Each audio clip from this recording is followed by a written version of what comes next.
So, Facebook marketing, this is for OFWs, but I am going to share more sa para sa mga fielder or mga nasa Pilipinas. So, ano ba yung pwede naming i-post, 'di ba? This training po, create po talaga 'to para sa mga para sa mga newbie, para sa mga bagong-bago po na gustong mag-start sa negosyong ito pero hindi nila alam kung paano mag-start. Okay, ito po wala pa akong sinasabi na pwede itong maging effective sa'yo. Pero 80%, ayan, effective to sa akin. Effective to sa buong grupo ko.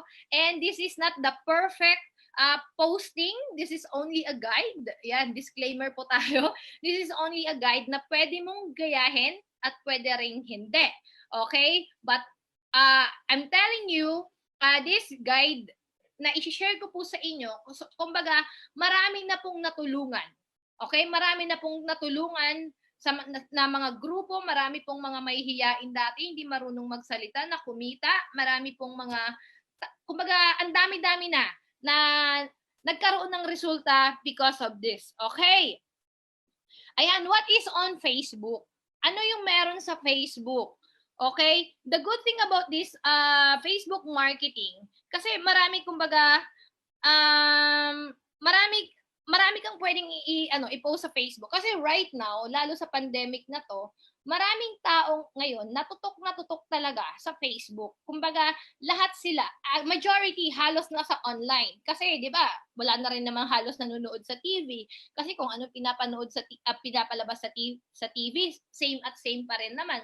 But somehow, 'di ba, ang mga tao talaga meron tinatawag na curiosity, or meron tayong mga desire na kung saan mas okay tayo sa isang bagay na kung saan mas makakapanood pa tayo ng marami, or yung sa sarili natin mismo meron tayong natawag na expectations. Pag hindi natin nakuha sa isa, by nature naghahanap tayo ng way. Okay, naging resourceful tayo para malibang, para hindi tayo ma-bored. So, kaya most of the tao right now pupunta talaga sa Facebook or sa online. Alright, so next slide po ako. Ayan. So, this is art of posting. Ibig sabihin, ano ba yung mga pwede nating i-post sa Facebook? Ano ba yung mga dapat i-post sa Facebook? Ano ba yung mga magandang i-post sa Facebook, 'di ba? Kasi para sa akin, given the situation, given the scenario, sobrang negative po ng majority ng paligid natin, ng environment natin, not only here in the Philippines, pero sa buong mundo. Kasi a lot of people right now, kumbaga, may mga nagsasuffer, mga nawalan ng trabaho, so nawalan ng trabaho, nawalan ng pangkabuhayan, kumbaga, yung iba naman, mga may nagkasakit. So, maraming nangyayari, sobra. So, hindi na natin dapat dagdagan pa yung negativity na nangyayari sa paligid natin. Ano ibig kong sabihin? Tayo mismo, personally, pwede tayong mag-post sa Facebook na something na pwedeng makamotivate, something na pwedeng lift up ng spirit ng isang tao. So, wag na po tayo pong nanonood right now, tayo pong nakikinig right now, please isa kayo sa wag nang dumagdag mag-post ng mga negativity sa Facebook natin, ng mga problema sa Facebook natin. Kasi sobrang madami na po. What we need right now is an inspiration. Okay? Inspirasyon, something na nakaka-motivate, something na pwedeng matuwa tayo, something na pwedeng sumaya tayo, na yung mga nagbabasa. Kasi guys, whenever this pandemic, hindi lang po pera ang problema ng tao, hindi lang po health ang problema ng tao, kundi problema din po ng some other people out there. Di mo alam, maybe katabi mo, kasama mo sa bahay, or kung sino pa yan. Yung tinatawag na mental health. Okay? Issue rin po yun right now. Bakit? Kasi kung hindi ganun ka-strong yung mental health mo, possible, di ba, worst case scenario, baka merong mag-suicide, or actually marami na pong nangyaring ganun. Kumbaga, anong point ko? Spread positivity, mag-share tayo sa Facebook ng mga something na nakaka-inspire talaga. Okay? Something na pwedeng mag-remind sa sarili natin or sa mga kamag-anak, kaibigan, kakilala, or friends mo sa Facebook na ma-remind sila na despite of this situation, di ba, meron pa ring magagandang nangyayari sa paligid natin. Alright? So, next. Ayan, ano ba yung mga dapat nating i-post? Ang dapat nating i-post, guys, I do suggest if you are doing online marketing, please ipakiayos po ng profile picture mo, pakiayos po ng name mo. Ayan, next na po ako, next slide na po. Pakiayos po ng information mo sa Facebook and pakiayos po ng cover photo mo. And kung baliktad man po yung pangalan mo, please ayusin mo na rin. Kung dati ang pangalan mo is ano ba yung baliktad ng Merlit? 'Di ba? Litmer, 'di ba? Tapos may classmate ka nung elementary days mo, hinanap ka, oh, mayroon akong friend na Merlit, ang ganda-ganda nun. Hanapin ko kaya sa Facebook, 'di ba? Ako speaker. Ako may control. Ang ganda-ganda nun, hanapin ko kaya sa Facebook. Ngayon, nung sinearch ka, yung classmate mo na yan, possible maging business partner mo na yon. Eh, nagkataon, yung pangalan mo sa Facebook, nakabaliktad, nakalagay Litmer. O, ayan, hindi ka po nakita. Alright, kaya I do suggest, yung mga spelling o kaya yung pangalan nyo sa Facebook, pakiayos na po, ilagay nyo sa tamang dapat kalagyan para mabilis po kayong ma-search. Okay. Ayan, so mga decent business type profile picture and cover photo with business and outdoor activities, di ba? Mga activities po natin sa labas like mga paintings, di ba? Eco, di ba? Neko, kung ano mga ginagawa natin na very related sa business natin. Okay, so inspirational quotes, ayan, number 1 po yan. And yan po talaga yung pinaka dapat natin anong tawag yan, dapat nating i-spotlight, charot lang. Pero yes, dapat lang kasi your friends need it. 'Di ba? Hindi man ikaw ang nangangailangan yan, but your friends need it. 'Di ba? Maraming nangangailangan yan na hindi mo lang alam. Okay, mga inspirational quotes.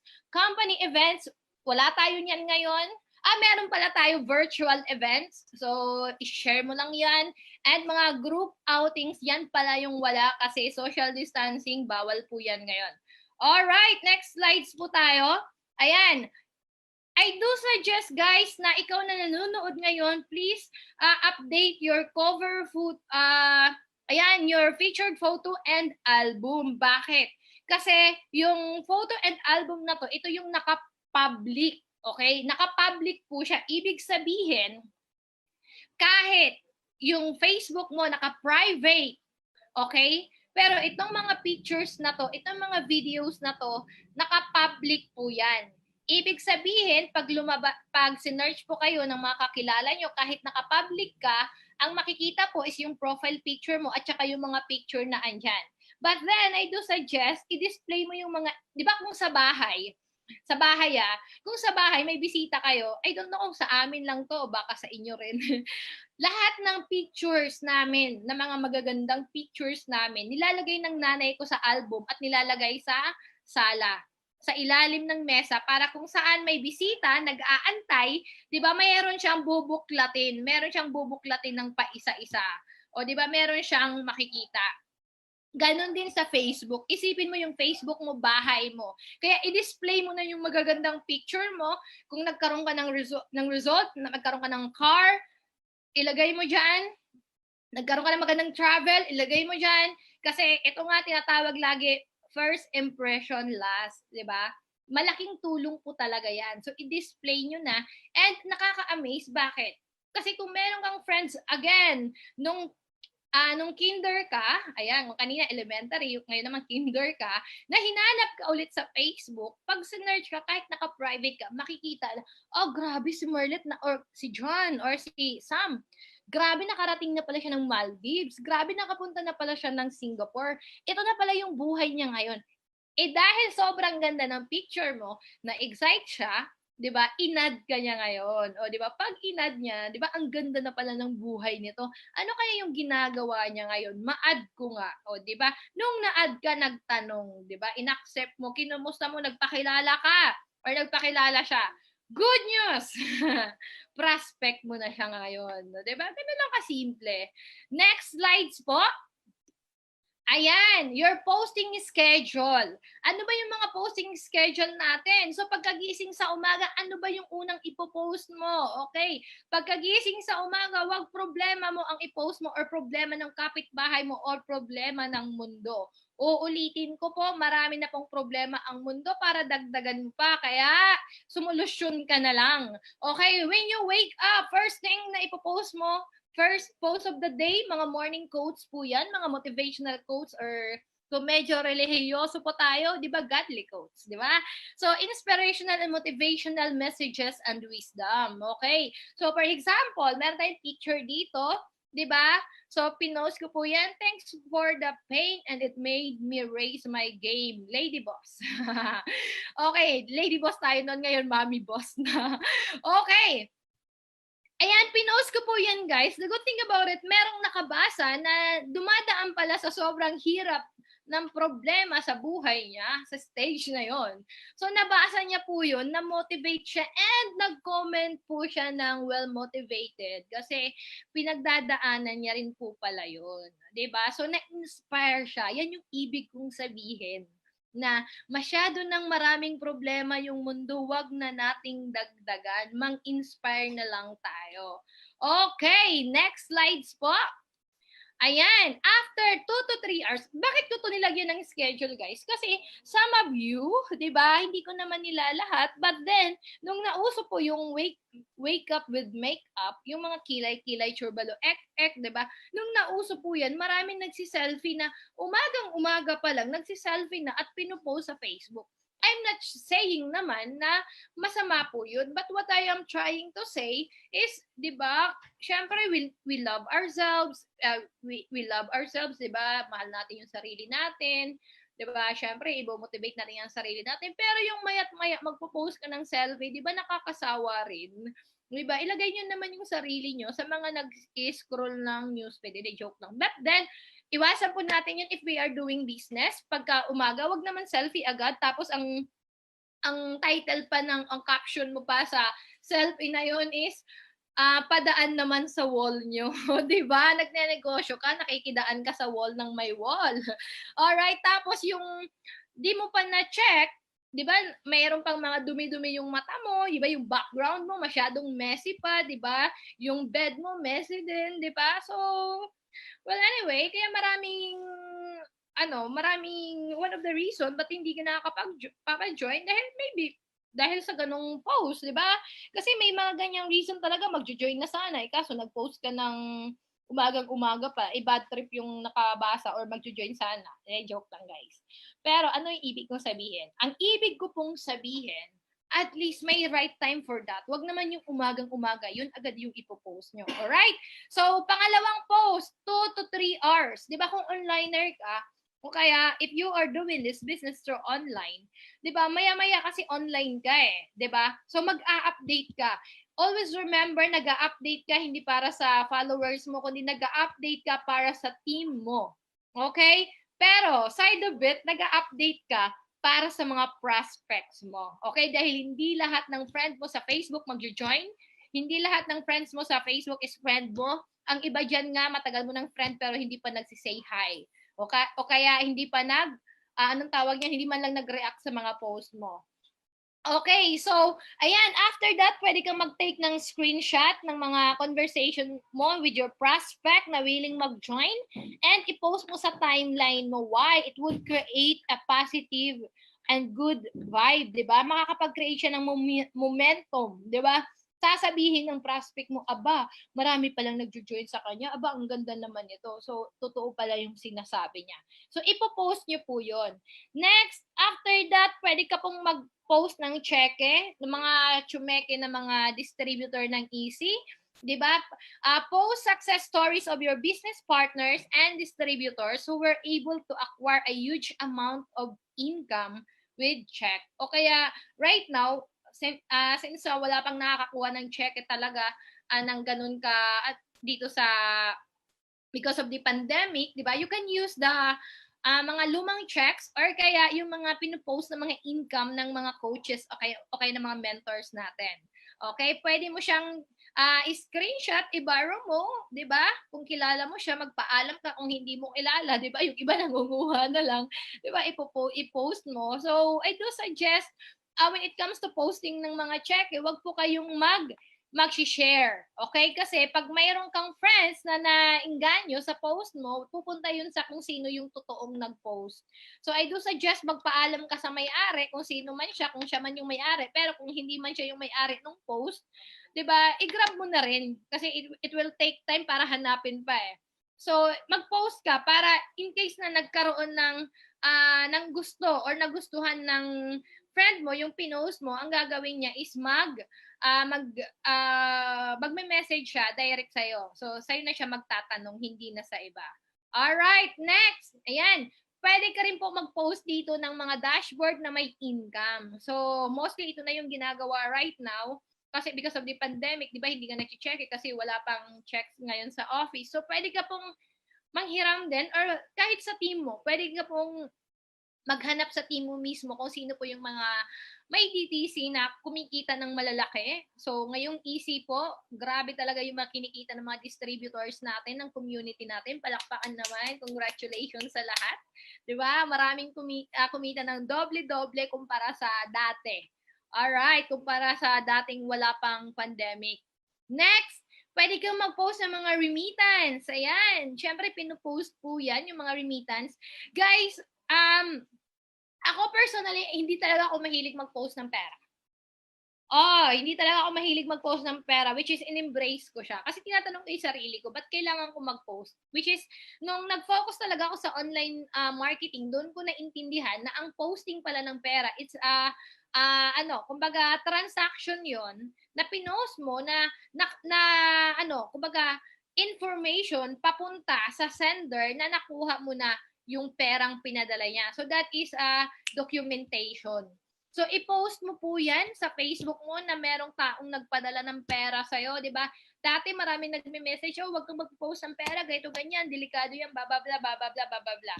So, para sa akin po, hindi ko naman na naisip yon. And ilalagay mo naman sa kumbaga, thank you for the concern. Sabi kong ganon, pero this is part of my business.